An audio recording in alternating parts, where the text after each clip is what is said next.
I'm doing Eleanor and Park by Rainbow Rowell. He climbed up behind the wheel and took a few rough breaths. Then he slammed the sandwich onto the dash. How can she be asleep? If everything went right tonight, Park would be driving home tomorrow morning by himself.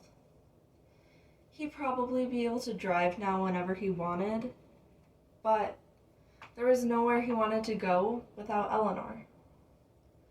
How could she sleep through their last hours together? How could she sleep sitting up like that? Her hair was down and wild, wine red, even in this light, and her mouth was slightly open. Strawberry girl.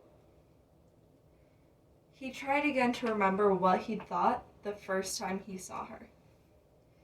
He tried to remember how this had happened, how she went from someone he never met to the only one who mattered. And he wondered what would happen if he didn't take her to her uncle's house. What would happen if he kept driving? Why couldn't this have waited? If Eleanor's life had caved in next year or the year after, she could have run to him. Not from, not away.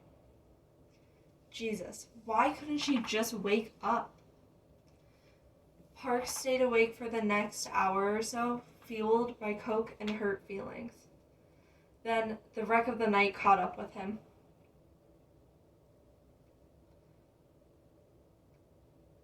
There wasn't a rest stop around, so he pulled off on a country road onto the gravel that passed as a shoulder.